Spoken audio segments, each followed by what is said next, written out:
welcome to the Winners Find a Way show. I am your host, Trent Clark. Welcome again. Welcome. Super excited. I am the CEO of Leadershipity, a serial entrepreneur organization member. Will be the president of EOS Michigan coming up this July 1st. Author of Leading Winning Teams. Obviously, the podcast host of Winners Find a Way. And most people know me because I spent over 13 years coaching in 3 World Series in professional baseball. Today on the Winners Find a Way show, I welcome Sam Vandervalk. Sam, how are you doing, buddy? I'm doing great, Trent. It's very good to be here with you, and really looking forward to the show. I'm super excited about it too, man. Today's guest, Big Sam, is an entrepreneur adventure expert in the transformational experiences. We're going to talk a little bit about Art Trips, which is a great little program, pretty amazing. Built one of British Columbia's top sport fishing businesses, along with several other ventures, but realized that success without purpose empty. Now he helps other high achievers escape the grind, reconnect what truly matters through exclusive adventure-based mastermind retreats. Super excited about that. By blending purpose, community, and world-class outdoor experiences, creates a life-changing breakthroughs. Amazing. Get ready for deep insights, a fresh take on success. Sam, welcome to the show, man. Fired up. That's awesome. Thank you. Yeah, it's a good introduction. I appreciate it. Yeah, I'm excited about a couple things. Obviously, as a British Columbia resident, man, you are out there in God's country on Vancouver Island. I mean, I tell a lot of people I travel all over the world. I've spoken over 17 countries. I'm headed to Hawaii, I think this weekend, like to work out there. And I tell anybody who will listen to North America, like, if you have not gone to Vancouver Island, Whistler, like, you got to get out and see this place, because the Rockies meet the Pacific. It's amazing. It is, yes. And it's refreshing that you actually knew the difference between Vancouver Island and Vancouver, because 99% of people that I encounter, when I tell them I'm from Vancouver Island, they say, "Oh, Vancouver." And I repeat and say, "Oh, yeah, I'm actually, Vancouver Island's an island off of Vancouver. You have to fly to get there." And they're like, "Yeah, recently," or "I was just in Vancouver 10 years ago." And I'm like, I don't think you heard that last point. I know. Like, it's pretty crazy. Like, first of all, Victoria is one of the famous cities of Vancouver Island, and it's amazing. It's a beautiful city. But this whole It is. island is like a natural resource haven, right? A lot of people right up near Sam know a famous surfing destination called Tofino, and it is Yes. some of the world's best surfing in the world. And you live in Ucluelet, which is right near there. And I mean, I just think about the surfing, the whale watching, the incredible amount of habitat and animals on the island is crazy, right? And then you've got the whole waterways of everything. The seaplanes are going on. I took a helicopter from Vancouver Island to Vancouver back to the airport so I could fly out. It was awesome. Yeah, it's spectacular. In fact, one of the ways to get there is by float plane or by airplane, and it's definitely worth taking the ride. It Yeah. costs a little, but if you can go by helicopter, that's even better.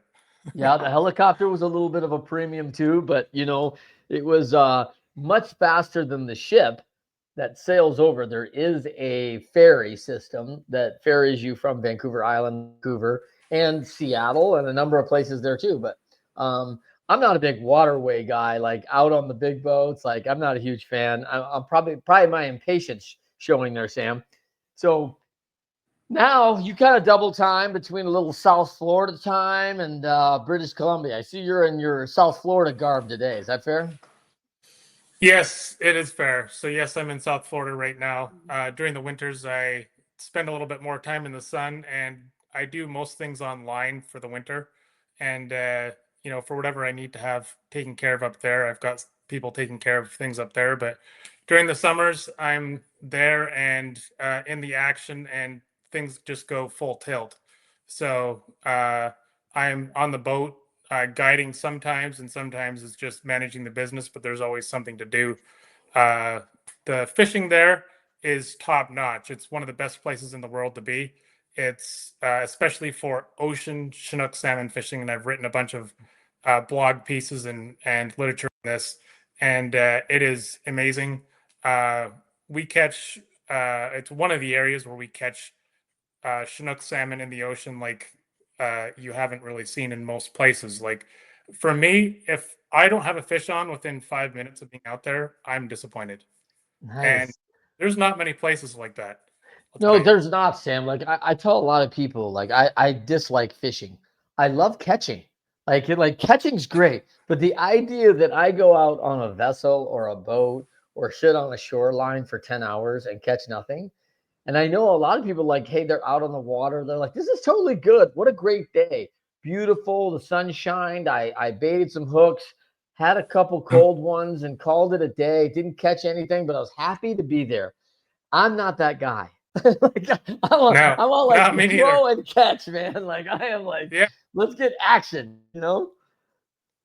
Yes, I definitely like catching a lot better than fishing. So whenever people say, "Oh, fishing isn't for me," I said, "I don't know if you know what I do. I do something called catching, and if I'm not getting fairly regular action, I'm out of there." Yeah. So Well, and I, that kind of I shows really like, try and set everything up to be catching all the time. yeah. And I think that kind of reflects in a little bit of your action. I mean, you're this athlete, you love pickleball, kite surfing, hockey. I mean, these are action-packed sports, man. So when we talk about deep sea fishing, this is an action-packed game. I know the salmon tours on Lake Michigan are famous because of the size of the salmon, and people love it. Only except when they don't catch anything, and then it's like, oh man, we went out on the boat all day and didn't get anything. That's an issue, but most people do a pretty good job. Um, Now, one of the things we talk about on the show is always bringing the 1% on here. What we're going to dive into a little bit today with Sam here is the 1% actually being that 1% and living it with their values. And that has been a big challenge. I've seen a lot of this. We've talked about a little bit on the show about folks that say, hey, here's my goal. And they reach the top of that mountain and realize they're on the wrong mountain. And that's typically because their values are now misaligned with where they're at, right? Now they're in this position and they thought this is what they wanted when in fact it's not really serving them. So there's going to be a lot of talk about that. You got a new book coming out. I know you're pretty excited about that. Co-authoring a book. Tell us a little bit about what the book's premise is. Sure. So the book is really starts focusing on figuring out your core values so that you can write your own personal compass and then personal mission statement. A lot of people don't know the difference, but the personal compass is very important. And then you write your personal mission statement.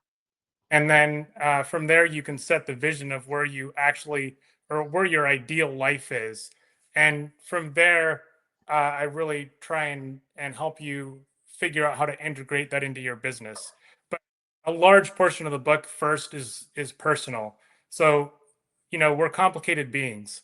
And if we don't figure out what our natural God-given talents are, then we end up sort of swimming around trying to figure out what it is that excites us, that we feel, I guess, most called to or most excited to get up in the morning every day to go do. And those are all things I try and address in the book. And lots of people also just don't really do what they feel like they should do as far as saying yes or no to things that they should say yes or no to. And so those are also things that we try and address in the book so that you can make really good decisions quickly. So it's not like a process of figuring out what you should or shouldn't do. Someone brings something to you and you're like, it doesn't match my values. It's an instant decision of no. Do you think that most people who are goal driven, do you think they wake up one day and realize that they kind of drifted off what they really wanted? Like they saw their lives as a vision of one thing, and then maybe they lost some of their values. Maybe they lost some of that purpose. And now they're in this spot where they're like, man, this is everything I thought I'd ever want. I've got the wealth, I've got the company, I've got the family, and they're kind of empty because it doesn't look like they thought it was going to look because of whatever decisions they made along the way. Yes, definitely. So we are targeting people that have reached about 2 million in the revenue for their business, because those people especially will see the value of setting everything, like they wish they would have done everything from the start. The people that have gone and struggled and maybe spent long hours in the office. I mean, every business owner at some point has spent long hours in the office, and sometimes their work doesn't really pay off. And when I say just it doesn't pay off, like they could just be doing admin stuff that you could have hired an admin person to do, or they could have been figuring out systems in their business. And then at the end of the day, maybe they decide this wasn't the business I wanted to do anyways. So not only did they struggle in their business, then at the end of the day, their business really didn't satisfy them in in the outcome they were actually desiring. Yeah, I think it's interesting, and I also, one of the things that most people don't know about you, Sam. I mean, they look at you from the outside, and they think, oh, he's off on his sport fishing trips. He's out playing hockey. He's got the Hawaiian shirt on. Like, hey, man, this guy's about as casual and loose as it comes. But they don't know that your mind is constantly on digital marketing, business. Like, this is where you live, is in the business stratosphere, in the strategy part of it. Is that fair? Yes, that's a very good assessment, actually. So I like to be in places that I really enjoy for outdoors, and so that's why I'm actually here right now. But at the same time, I'm also very focused on, driving things forward and achieving the goals that I've set. And so I schedule my whole day essentially to make sure that I have rest. I can be centered, in the morning, but before I start my day, and then during the day. Uh, I'll set my like real focus times, have breaks, and then still be able to go out and enjoy the outdoors at some point. And it's not every day that I go out and enjoy the outdoors, but most days I get out somewhere to enjoy the outdoors. And then I also am able to do that on weekends too. Nice, nice.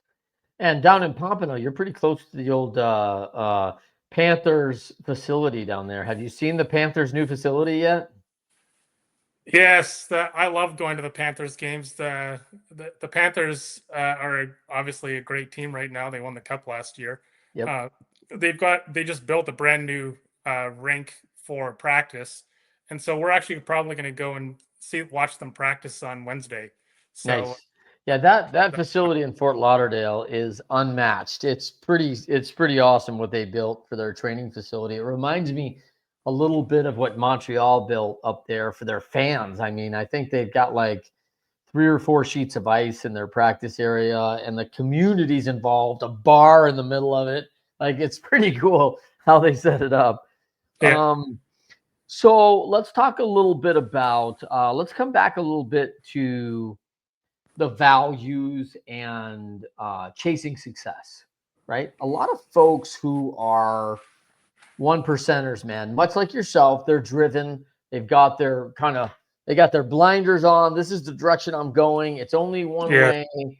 And part of that discipline of staying focused is definitely a superpower, right? But there's also challenges in that because they may be missing things that are very close to that edge because they're driven so far down the road to yeah, success. Have you seen yeah. that? Yes, definitely. I think we all can get stuck in setting a goal, and especially people that are builders, we have a natural inclination to keep building, and so it doesn't matter where we are. We come up and we start thinking of new ideas, and then once we get set on an idea, we can sort of get tunnel vision until we achieve our goal. And sometimes it's hard to step outside and keep reconfiguring in a good way. And that's why, it's so important to have coaches and other people around you to help you keep, staying centered as far as where you're going. And yeah, I think we've all been in that place for sure. Yeah, yeah. No, how did you stumble on the retreat concept and the mastermind being adventurous, right? Like, is this something like when you were starting on in business? I know you've invested in physical therapy clinics and you've done a lot of different things. Um, is this something you felt like, well, I need this? Like, this is something important to me, Yes. so others must need it, right? Yeah, yeah.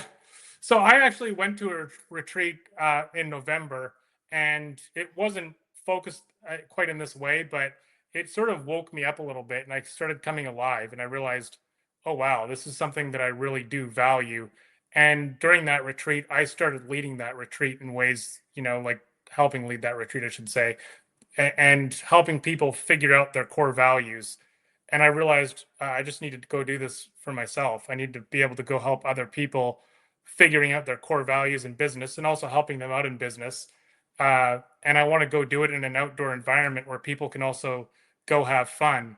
And one of my big passions is sport fishing, especially catching large salmon. And so I thought, what if I can go out and catch them a large salmon as well as help them stay in the outdoors where they sort of get reset from wherever they're in, and they their mindset shifts a little bit.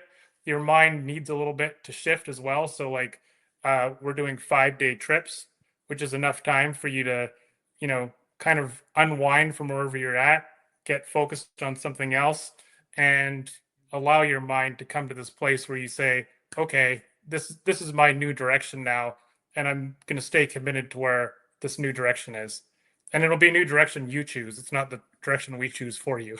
Sure, sure. When you think about like when you say like a 5 day or a 5 day, does that like you're gonna go out, fish every day, come back to shore, stay on that shoreline, or are you staying on the vessel? So everything is staying on land, and for someone like you who doesn't like to be on the boat too long, Um, I'm actually sort of the same way. Like I can be out on a boat for all day, but I would much prefer to just go out, catch my fish, and come back. And so on 3 days, we'll actually go out and fish for a few hours.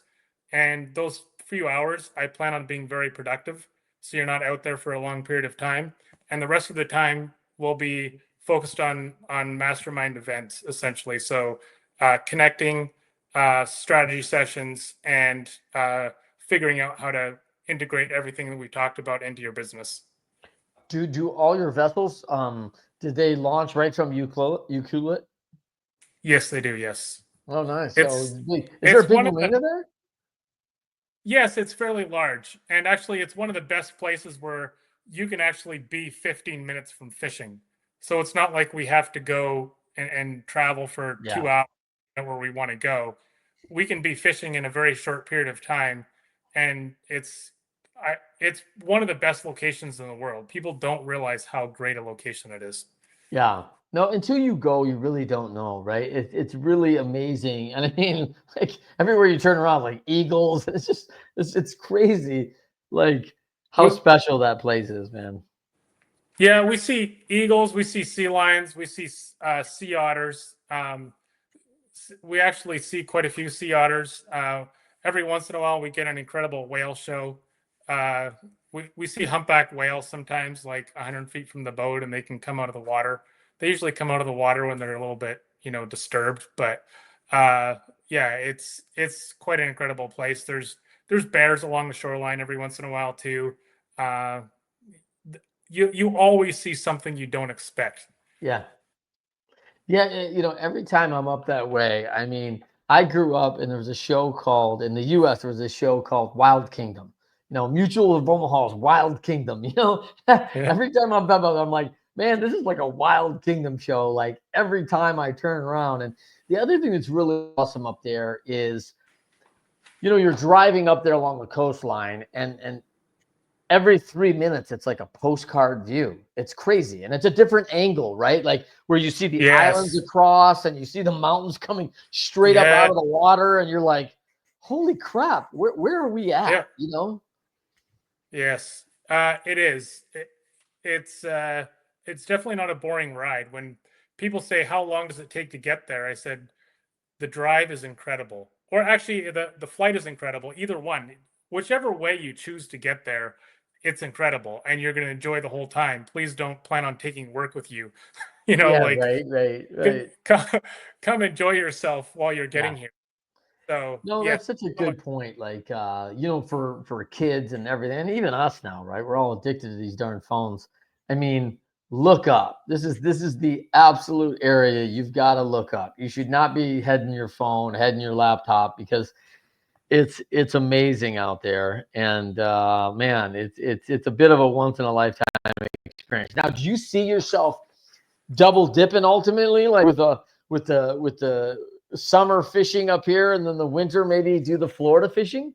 Maybe do some marlin. uh, no, well, I do. I've done all of that down in Mexico and Costa Rica, and I've also fished out of Florida here. But I I really like the fishing up there. To me, that's special fishing. It's sort of what I grew up with, and so no, I don't expect that I'm going to do any kind of chartering in any way. It's actually possible that at some point I'm going to get out of doing the chartering. I'm building this new platform, which is an adventure booking platform, and I'm really excited about it. And so I'll be booking people from all over North America, essentially, to fish spots in North America, and finding the actual best spots to fish. So I'm pretty excited about that. And then it's also got an accommodation side where we book really the best accommodation as well. So Nice. I've got a bunch of developers building that out, and yeah, that's supposed to be released for the first version May 15th. So Oh very, wow, very, coming up. yeah. That's exciting. Now you know that in EO YPO we have forum retreats, right? So you get anywhere from probably like 6 to 10 business owners who are going to go away, typically 3 or 4 days, usually 4 days, 3 nights, kind of thing. Is this something that would make for a great retreat for a forum to come up and go through the whole process of fishing, their values, revisit that, and Oh, go all the way through? yes, for people that are already used to EO and know what the process is, yes, they would love this. Uh, it's something I could tailor for EO, essentially, so that they could go through and have the time that they want, for the meeting point, and then also even just doing things on the boat, because you can connect and talk on the boat. It's not like you're just fishing there. There's time in between fish and everything else. So, yeah, it would be an incredible place for them to come, and Nice. unforgettable. Like that's one thing when you learn something that is sort of like a light bulb moment, and you're also in a place that's just outstanding. Yeah. You like our brains attach the emotions of wherever we're at or whatever's happening to to a memory, and we keep that memory with us for a very long time. So this is one of those places that people just don't forget. Yeah, I love that because both EO and YPO kind of claim the oil experience, the once in a lifetime, right? And so I mean, I think if you're providing that, that's amazing, right? Because people are talking about it. There's nothing better. I love digital marketing, but nothing's better than word of mouth, right? Where everyone's like going, "Oh, you Yeah, got to yeah. go on this thing with Sam. It's incredible. You're gonna love it, and you've got to go do it." And I think making raving fans, right? Yes, raving fans, and I think the people that know you, like know a little bit about you or have heard about you from people that they trust, always come in as better clients. They're just not questioning everything. They don't ask as many questions. They have more trust, and so it's always better to have raving fans, as you say, or people that are very ready to be raving fans. They're primed. Yeah. Let's talk about you for a second. Let's talk about, we talk about on the show, it's called Winners Find a Way because winners, when shown data that they're losing, find a way to win. Always surround myself with these folks, Sam. They are the one percenters, right? And Yeah. when you think about a time in your life where you had that challenge, like, hey man, the data's in and it's not going the way I expected. This is not going the right way. Something's got to be different. Give us an example, maybe in your life, of a time you were going through that. What happened, and ultimately, how'd you get out of it and move forward?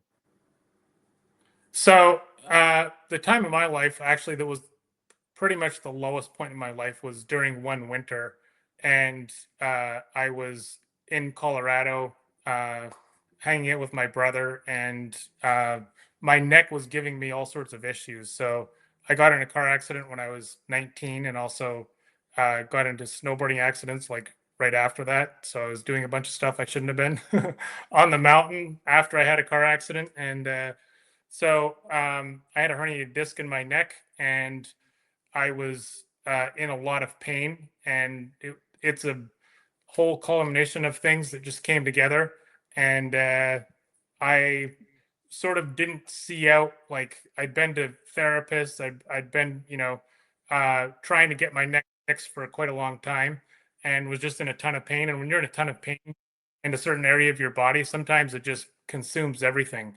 And so uh, it took me a bit of figuring out how to get there, and it wasn't just one thing that I did to get out of that pain. But I went through probably 2 weeks where I just almost didn't want to live because the pain was so high.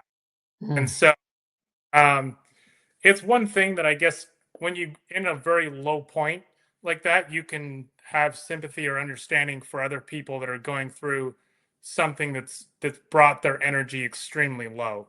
And so uh, yes, for business, I can't say that I've had a very low point, but I've definitely had points where I felt like I was grinding. And when you feel like you're grinding, it's not fun. So it just feels like you're pushing, you're working long hours, and then you have to figure out, okay, how do I delegate and give the stuff away? Because if you keep going in that direction, your soul's gonna wither up and die. And so yes, those are all things that I had to work through to come to the other side where, okay, now I really do what I love. I love that. I love that. Like when you were a young man going through the pain, what got you out of it? Like, was it just time and healing, or what was the major turn there? Um, it was partially exercise. So when you're going through something, you don't always see the way to get out. So I was seeing a chiropractor who gave me a little bit of help. And he was more like a sports chiropractor, so not just a guy who adjusted your neck. And then I also was seeing physical therapists.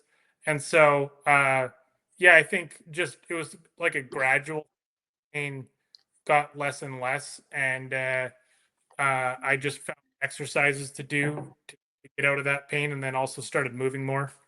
So, yes.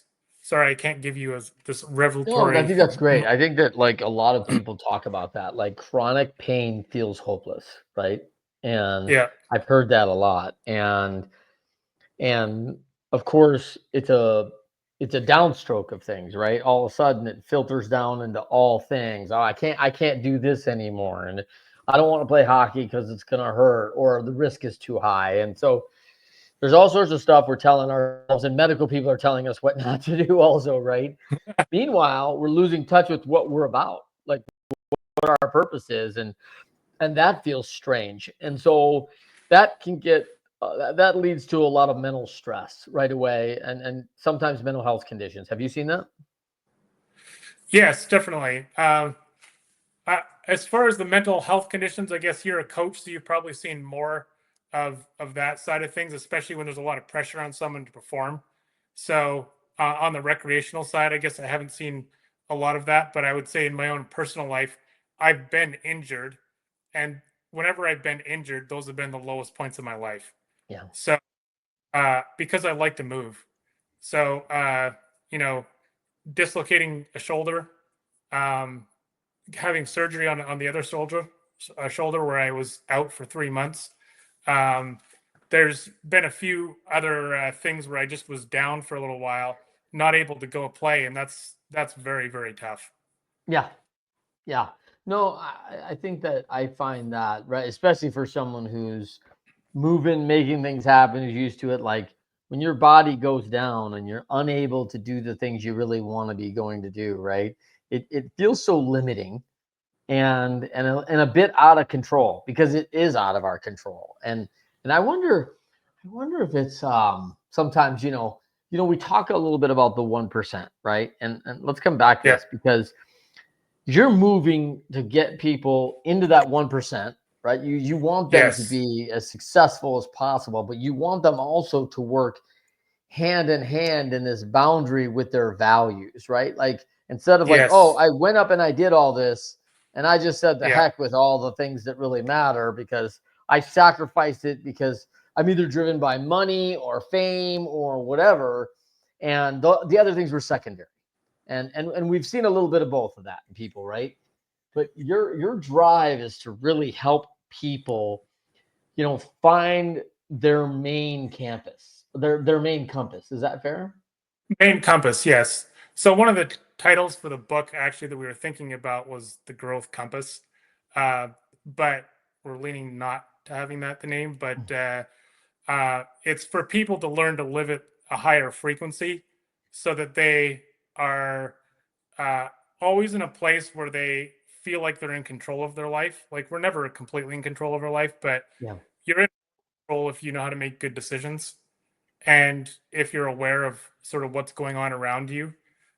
Those are the things that we can control. And so if you're controlling the things that you actually can control, then you have a much better chance of being in that 1% and also staying fulfilled. Because if you say yes to everything that comes along, well, first of all, I guess if you're in the 1%, you're not going to have said yes to everything that comes along. But if you say yes to things that don't match your values, that's where you're going to start going down a path where you feel like, okay, I'm not in a good place. And we all succumb to peer pressure in some instances. I think everyone has done that at some point in their life where they feel like they want to please other people, so they may have gone down a path that didn't serve them well, and knew it when they were going down the path, or they at least had that gut feeling it wasn't right, but they hadn't made a pre-decision that they weren't going to do it. So I think that's really what the book is about, is like setting out your whole life, figuring out how to make every decision something that is going to serve you well and also serve others around you, because we can have the multiplier effect where we impact many people around us just by us finding our true center, staying true to our. And at some point people might say, oh, that guy's a bit strange, especially if they like to do drugs or like to do stuff that takes them away from where they're actually supposed to be. But because you set your center there and your values there, it it's normal for you. So if someone tries to pull you away from that, you can say, no, this is my normal. Like, if you don't like it, it's okay with me. You can go be whoever you are. That's totally up to you. But you also know, like, uh, if you're in that 1% lane, you know that you're in that more rare place. So more people than not are really not going to identify with your values. Okay. Yeah, right. I know like in Bloom Growth, we do what we call like an energy audit, right? Like Yeah.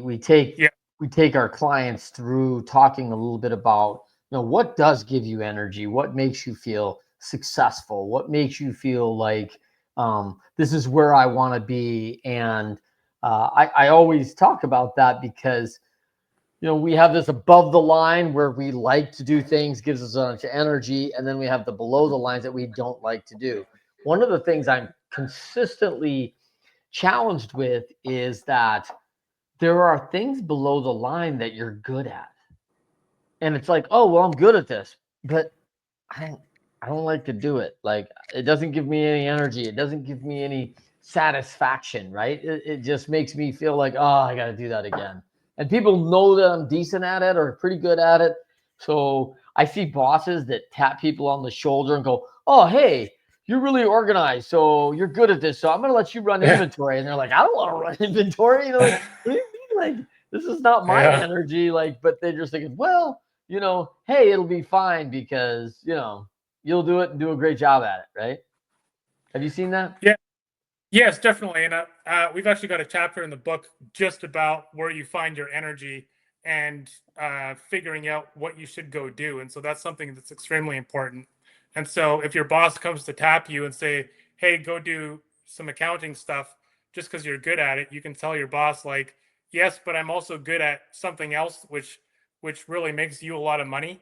And so you can let your boss know, like, hey, this is something that serves you even better than this. So it even gets it out of your boss's head right away. So it Yeah. doesn't become conflict.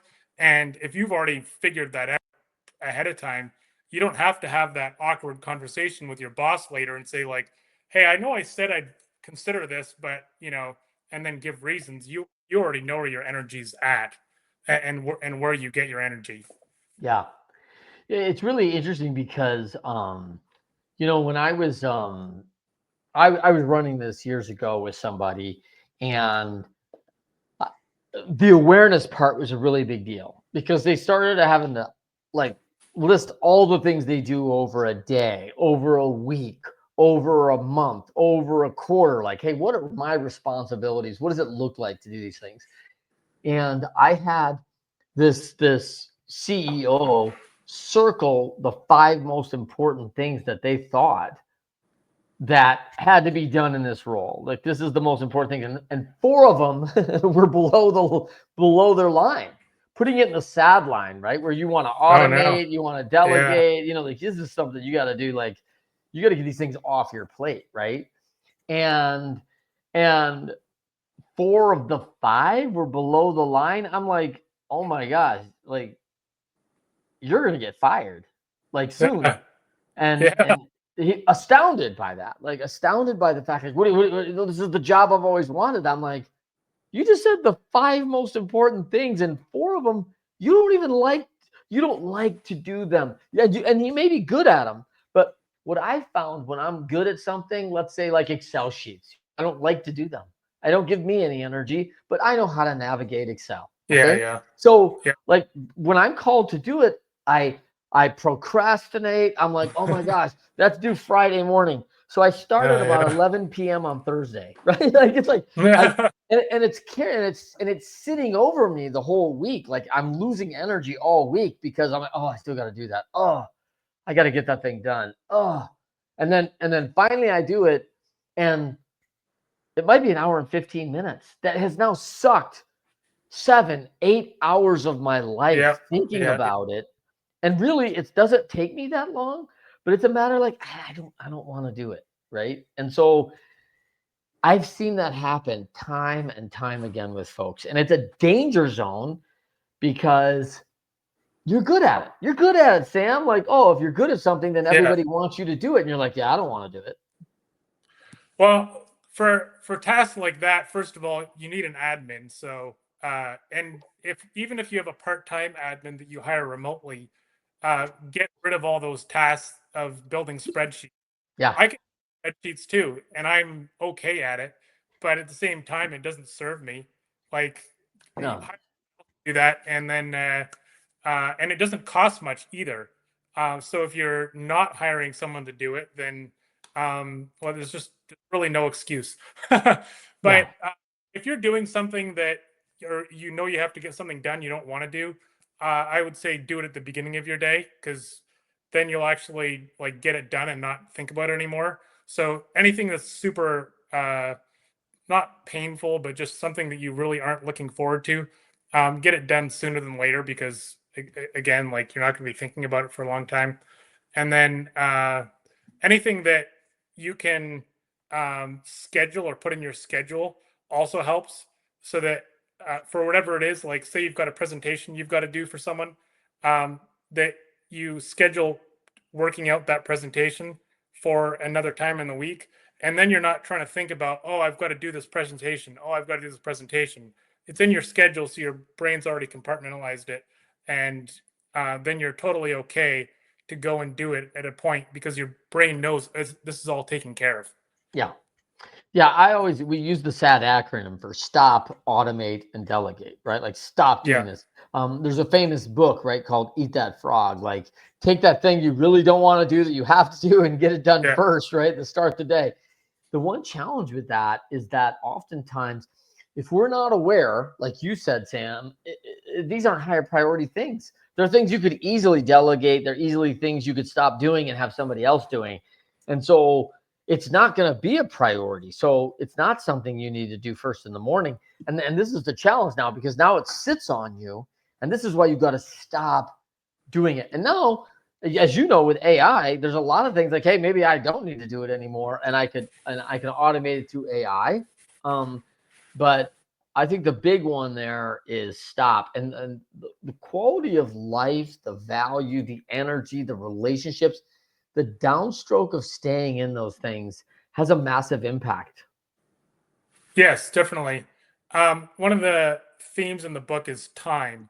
So if you don't value your time, then you will end up, wasting a whole bunch of time that you really could have gotten back. Like Benjamin Franklin said, you might delay, but time will not. And that's exactly how, like, it's a good metaphor for your whole life. Like, you have to take action to stop doing the things that don't serve you in every way, shape, or form. So it's not just this. This is just a very, in a way, like a small thing. And so if you think about all the things that don't serve you well, get rid of those, and your life is going to be significantly better. Yeah. Yeah, significantly. And I think the other side of this is, you bring up a good point too, is that when it appears that you don't value time, others won't value it for you either. Now, They'll be like, oh, hey, Sam, do you want to meet at 7 o'clock? And then I see how you value time. So I show up at 8 and go, hey, what's the big deal, man? You don't value your time. Like, why should I value your time? Like, wait a minute, man. I thought we were meeting at 7 o'clock for dinner, bro. I'm hungry. Yeah. And you show up at 8 o'clock. Yeah, but like, does it matter to you? Because the way I see it with your actions, it's not that important to you. Yes. You have to teach others how to think about you. That's And right. it's on you to teach others how to think about you. You can't blame them. You Yeah. can't, they're just a bad person. If you didn't teach them beforehand exactly how to think about you, then you basically reap what you sow. Yeah. Let's dive deeper into that. Let's talk about, like, how does a leader start thinking about, hey, how I should show up, how I want to be treated. I've heard a couple famous sayings about, leaders and their employees, is like, you're training them exactly how to communicate with you. Yeah. And now they're doing it and you're like, I don't like the way they're communicating with me. But you've already trained them this way. Like, you've told them it's okay to be late for the meetings. You've told them it's okay to shout. You've never held anybody accountable to it. And now you're a little ticked off that it's gone off the rails, and you're like, man, this isn't what I want. Yeah, but you didn't set it up from the beginning now. And now it's like, we got to go redo the whole thing. Yeah, I think you have to train everybody to solve problems. You've got to train everybody what your principles are, and they can help you develop or even change a process if it needs to be changed. But if you haven't taught them the principles, then you're basically setting everybody up for failure, not just how they treat you or the interactions with you. In every meeting, it's not going to go well. So if you set the right, and you make sure that that foundation is set and everybody knows what your principles are, then it's really going to be a much easier process. So if people come to you, for example, like it's like top down leadership, where people are given directives or and saying like, hey, go do this, go do that, and instead, if you just teach people how to solve their own problems so that they're actually coming to you with the solutions. I think something that quite a few people do is like a 1-3-1. I know Dan Martell does this, but there's quite a few people that do the 1-3-1, where you bring a problem and then you bring 3 solutions, and then that person picks one of those solutions and you as the possible solution. And if you tell people, hey, you've got this this big issue to solve, now you go find the solution, and you've got a framework that the person knows that you don't solve the problems, they have to solve the problems, and they are hired to solve the problems, then it's a much different relationship. Yeah. Well, I think there's also autonomy in that. Like, everyone wants autonomy in their work. When you're a proven solutions person, you're going to get more autonomy, right? Yeah. And so I think if you're fighting against autonomy in your organization, please go out there and create value, being solution minded, that you can resolve issues. And I think one of the challenges, we talk a lot about that, it's in my book, about how we navigate conflict. Like, man, if there's not conflict and solutions to be made, they probably don't need you as an employee. Like, this is what you were hired for. Like, you're an expert in something. We're going to have issues and you're going to go solve it. That's what we pay you for. Yeah. And the Yeah. Yeah. moment you can't solve it and you can't monitor the conflict that comes from a disappointment or a malalignment, then we need someone who can. And so you're not the one Yeah. anymore. And you're like, well, if everything's smooth, I'm actually a pretty good employee. If there's any challenges at all, I'm not going to be of any help. Like, well, this is business, so I know there's going to be challenges, right? So Yeah. it's crazy.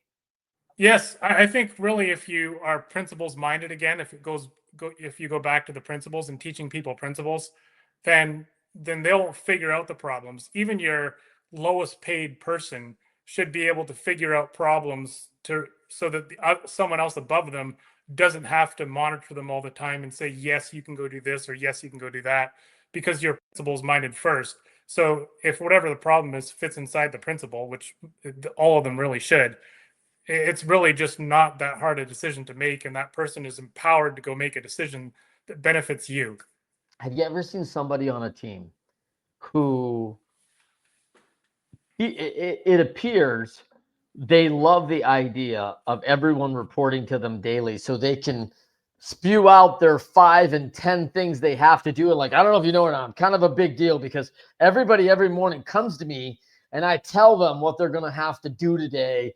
And then they'll complain about how much nobody can do anything without them, but they'll never change the behavior, right? They'll never give them the Yeah. autonomy. They'll never teach them how to fish, right? And they'll be like, yeah, well, you don't know how to cast a line. You got to come every day and let me bait your hook up because I don't want to teach you how to do that.